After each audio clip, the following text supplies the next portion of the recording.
measuring our defense contribution in terms of a percentage of the GDP.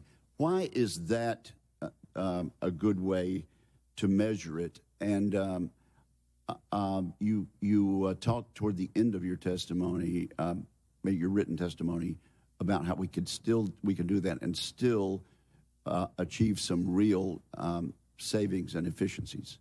Yeah, thank you, Mr. Chairman. GDP, I think, is just a good way to look historically of what our country, our nation, has devoted to national defense. As you know, we're below 3.5% GDP and declining in the out years. Historically, we have been over 10%. During the Reagan build-up, we were between 5 and 6%. And I think the combination in terms of where our military is today, and that is a force that hasn't actually been modernized since the Reagan build-up, for a variety of reasons, either peace dividends or what we've spent on armed conflict, plus inflationary challenges, plus the national security environment, which my colleagues have outlined in their testimony, requires doing this. And I think there are three fundamental pieces here that are required. I think of it as winning today, which is taking our conventional force and upgrading it. I think it's leveraging the technologies that will transform our militaries, that China's doing as well. That requires a whole new suite of investments led by autonomy in every domain of warfare. And the third, as you've pointed out and led on us, Senator Wicker, industrial capacity. The reality that we've seen from Ukraine will play out. We're seeing it right now in terms of the backlog in supporting Taiwan. And what we need for our own national defense, we just don't have the industrial capacity to keep up. You add all three of them, Chairman, Ranking Member, I wouldn't disagree with you, but I'm not sure 5% real growth is enough to get there. And what I'm trying to get to is what the National Defense Strategy actually calls for. This is what the defense strategy says it seeks to do in terms of leading in 3 regions of the world, being able to compete today and to prevail in one conflict while holding another adversary, preventing a second conflict. To do all that requires a force that we simply don't have today and capabilities we don't have enough of today. Well, that's a very important statement you just made. So it really is, in terms of what we need, we need to quantify exactly what we need to buy in the near and foreseeable future, and that might be more than 5%. I believe so, Chair, as Ranking Member Wicker and Chairman Reed. I think this committee, what you've done in terms of adding to the defense request has gone a long way. And I know it's hard to do, but I don't believe it's sufficient. Dr. Hill, what about that?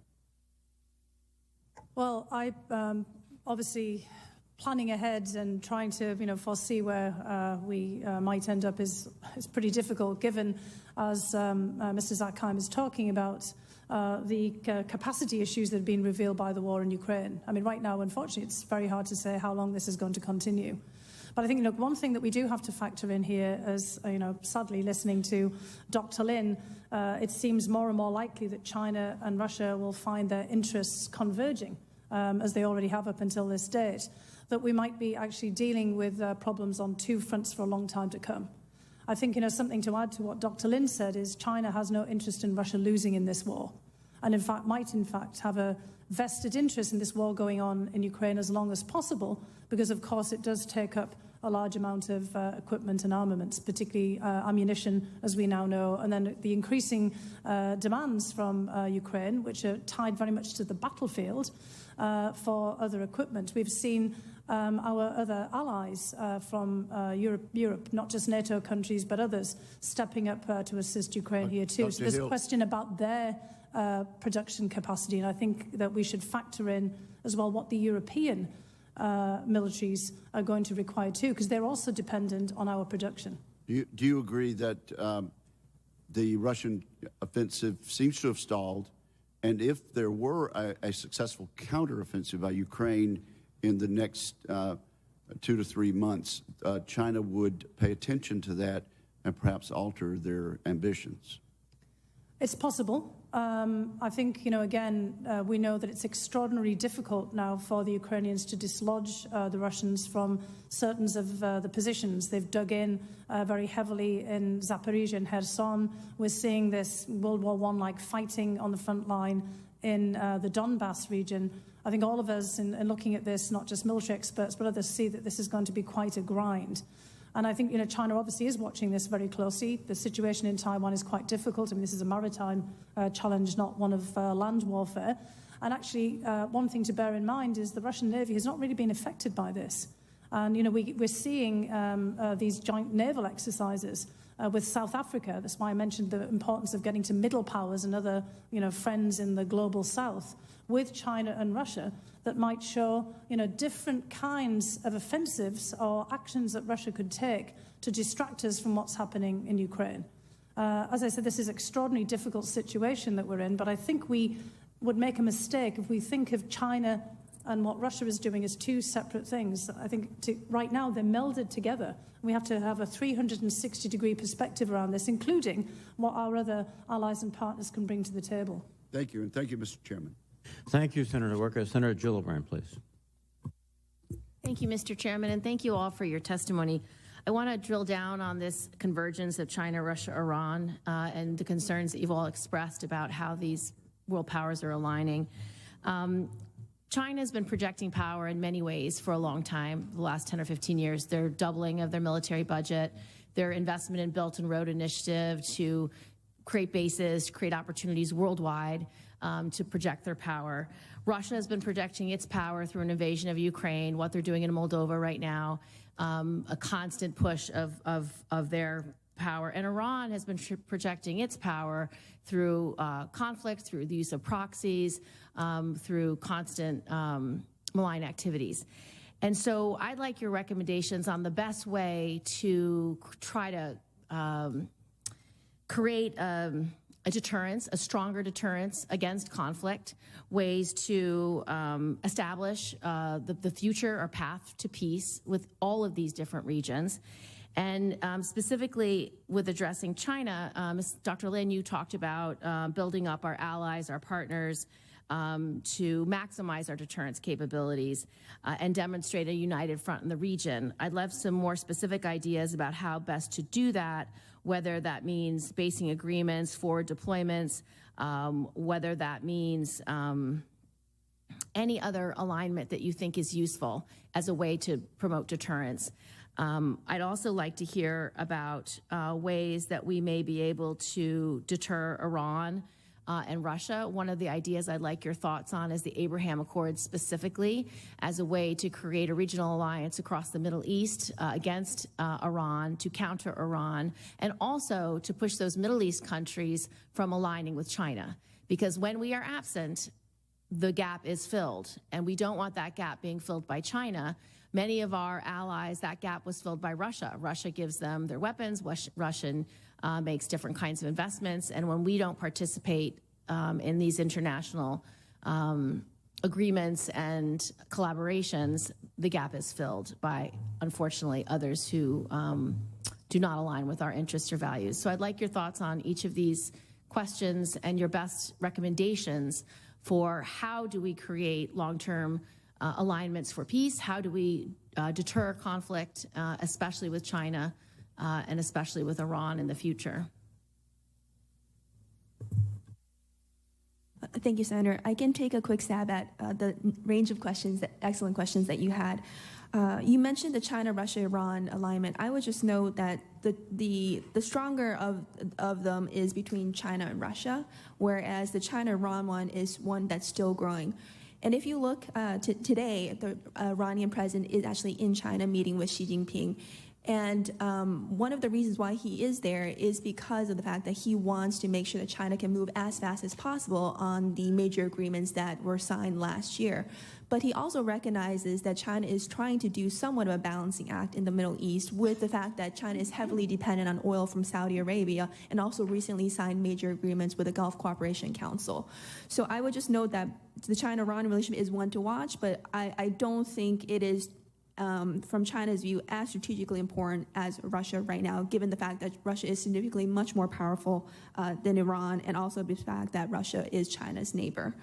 In terms of what the United States can do to further bolster our alliances and partnerships, what we already have many developments underway. A couple that I'll highlight that I think are worth very much following up on is recently we saw the greater alignment between NATO and 4 East Asian countries, South Korea, Japan, Australia, New Zealand. And my understanding is NATO seeks to normalize that. We should try to support that as much as possible, increasing, as Dr. Hill mentioned, increasing the linkages between our European allies and partners and our critical allies in the Indo-Pacific. I would also note there's been consideration of whether Japan might join AUKUS.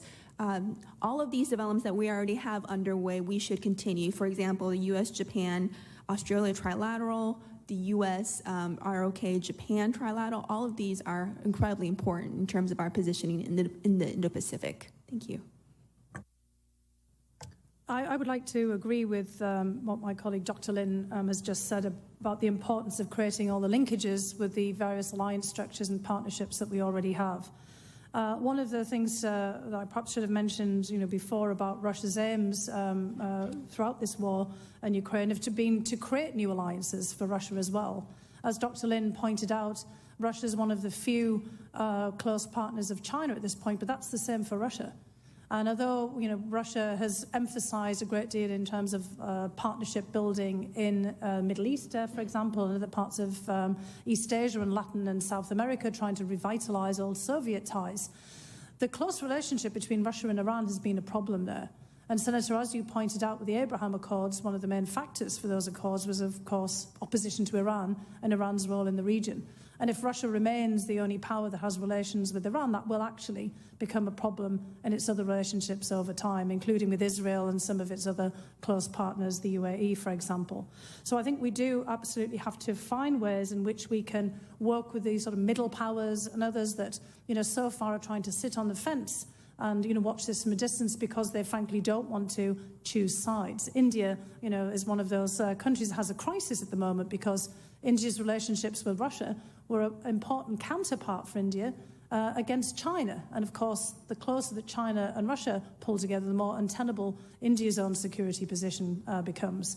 We should also pay attention to the so-called BRICS. Brazil, Russia, in India, I've already said, in China and South Africa. I mentioned already this, the new naval exercises that South Africa and Russia and China are conducting. I mean, we should make it very clear to South Africa that that's just not acceptable. And other countries should be doing that too. It shouldn't just be the United States stepping out there. We've just had President Biden visiting with President Lula in Brazil. Brazil is eager to take a larger international role. We should try to capitalize upon that. We need to really think about how we can reinvigorate our own relationships with middle powers and countries in all of the key areas of Asia, Latin, South America, and Africa. So that should be part of our strategy. And one area in which we could focus on this, it's not perhaps in the mandate of this particular committee, but is focusing on the combination of fuel, food, and fertilizer.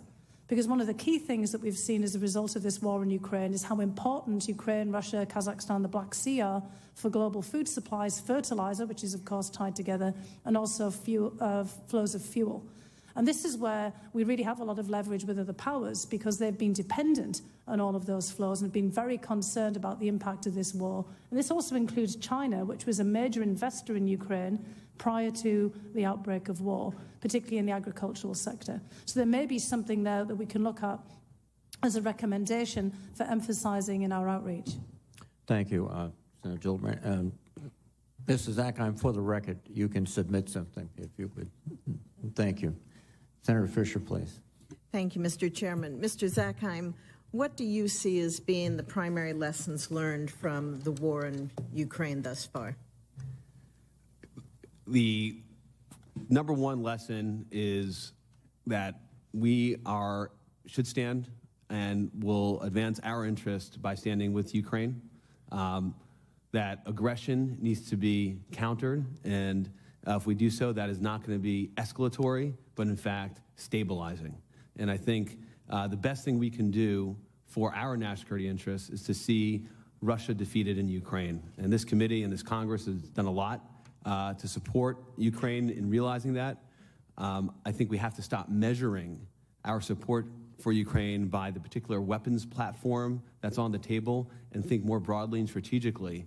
What is our aim? What is our goal? The goal is to roll back Russia, to support Ukraine in their counteroffensive, and we should be supporting them with the necessary munitions and platforms to realize that objective. that will return security and stability to Europe and deter Vladimir Putin. He has never been deterred because he has never had to deal with a counter to his aggression.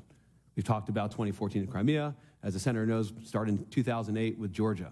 This is the first time we've had the counter, and we need to pull it and support it through to the end. One thing that I have been focused on from the very beginning is our munitions capacity and the production that we see.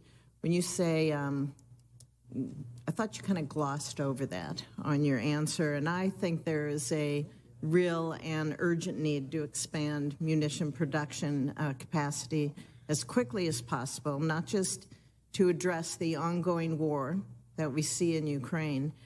What additional steps do you think you would recommend to Congress to consider to overcome our current limitations that we have on that capacity? Well, Senator, I agree with you, and I did not mean to gloss it over. In fact, I share your view that this is an urgent problem. It's an urgent problem in Ukraine.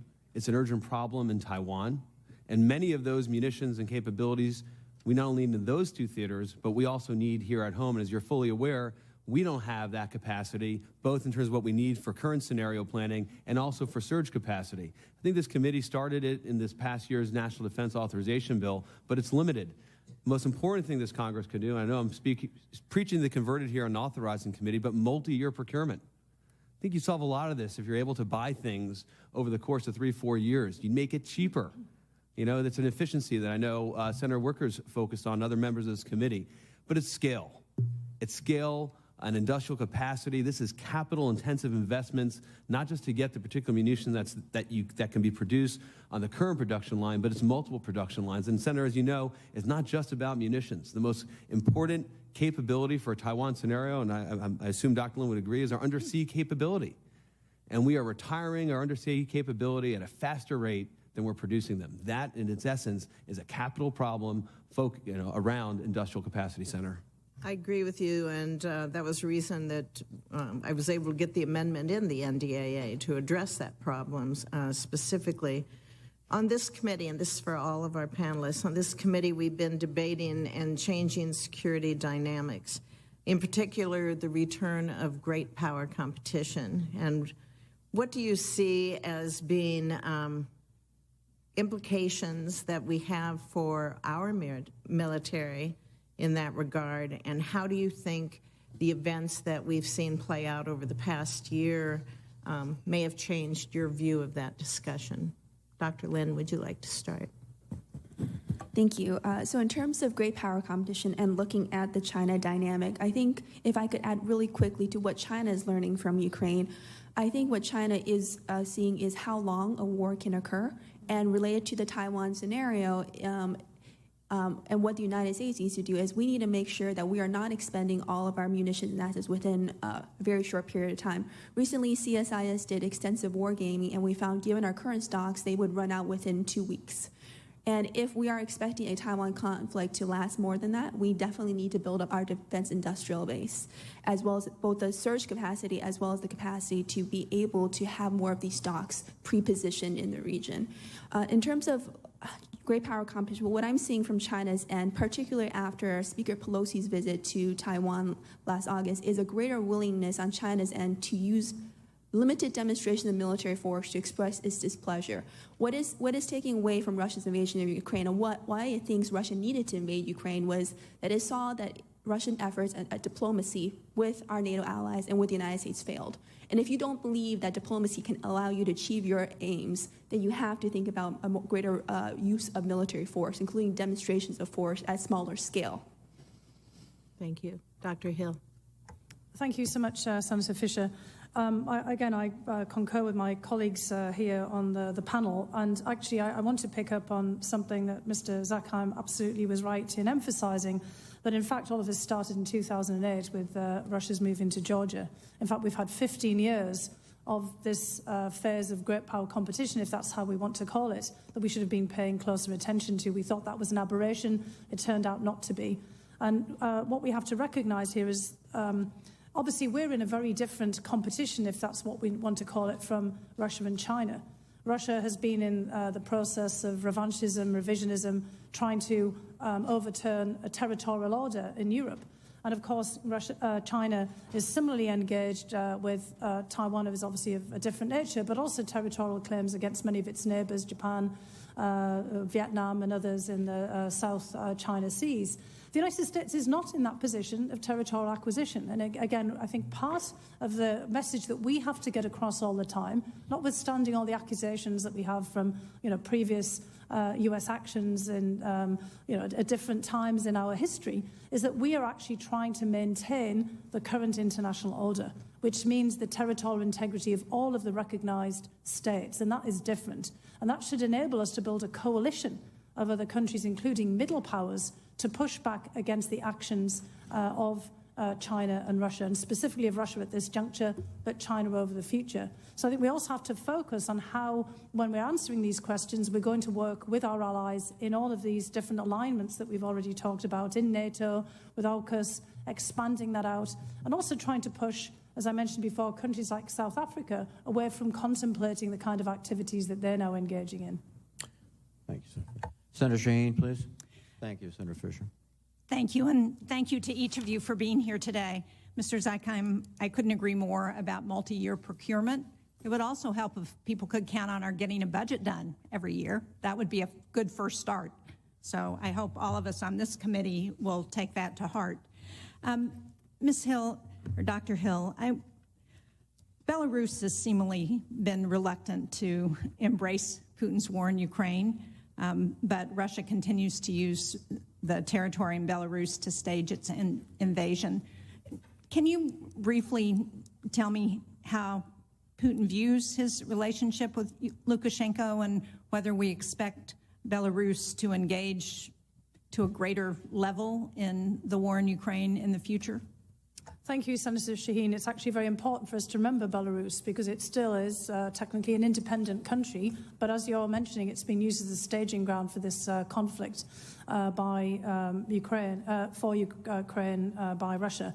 We also know, of course, that President Lukashenko of Belarus has been in some political difficulty.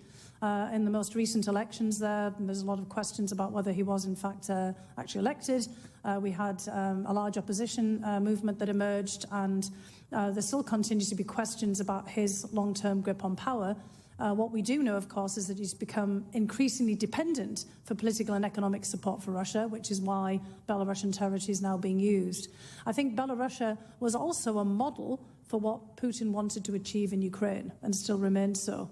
We've probably forgotten that, several decades ago, Belarus and Russia entered into a union state. Nobody quite knew what that meant, but it was obviously one in which Russia dominates all of Belarus's security policy and politics and economics. And that was clearly what Putin wanted with Ukraine after the initial phases of the invasion. He wanted to do the same thing. So I think that we need to focus on Belarus in thinking forward as well. Excuse me for interrupting, but so do we think Lukashenko is going to bow to Putin's getting the country further engaged in the war in Ukraine? I think he has limits to what he can actually do. He's dependent on Putin for propping him up on the one hand, but on the other, he has such a level of opposition. We're seeing Belarusians fighting for the Ukrainians. We've, of course, got a lot of Belarusian opposition in the Baltic states and in Poland and elsewhere. I think Lukashenko knows that if he used the country or let the country be used as a platform for yet another set of invasions of Ukraine and actually then committed Belarusian forces, that he would face severe problems at home. I think all the signs are that he's trying to shift his way towards the exits. I mean, he's been flashing sort of signals behind the scenes that he would like to do something different. The challenge is trying to figure out how to facilitate that under the current circumstances. Thank you. Given the turmoil in the world right now, are there opportunities that we should be trying to take advantage of? Obviously, in Syria, for example, the devastation of the earthquake has finally allowed or forced Assad to open up some more avenues into the country for humanitarian aid. You talked, I think, Dr. Lynn and Dr. Hill, each of you talked a little bit about the opportunities with some of our Asian partners to get closer together to address China, but are there other opportunities that we ought to be looking at in this turmoil and trying to take advantage of? I'll just say very quickly, in addition to those that you've outlined, because I think those are genuine opportunities, that we should also take a much harder look at all of the web of our relationships in the Western Hemisphere, for example. One of the issues that we discovered under the last administration when we had the crisis in Venezuela was that regional countries were not well disposed towards the United States, in part because we've failed to have a coherent policy towards our neighbours in Latin and South America. We've focused on problems rather than how we can build those relationships up. And I think with the shift to President Lula in Brazil, this provides more of an opportunity because he's traditionally been much more interested in international affairs. We also have opportunities in Mexico and in other countries to try to work with them looking forward. Our big problem is that 87 countries around the world, including many of our neighbours in Latin and South America, still tend to have visa-free regimes with Russia. They're looking towards Russia and China for investment and sometimes assistance. We could work on that front as well. Thank you, Mr. Senator, Zuckerman. I just would add that, and I know you do a lot of work on this, allies. I mean, there's no better way, to engage allies, and allies are more willing to work with us than when you have revanchist powers invading other countries. And they're playing out in terms of what the CCP is doing, and certainly with Russia, you see Finland and Sweden, and then, of course, as was mentioned, what the opportunities we have in the Indo-Pacific. I would add that we need to give these more meat. The AUKUS framework is a great example, but other types of particularly industrial cooperation, how we deal with supply chain challenges in terms of how it impacts the military, we're not making these alliances and relationships meaningful enough for the current security environment. Thank you, Mr.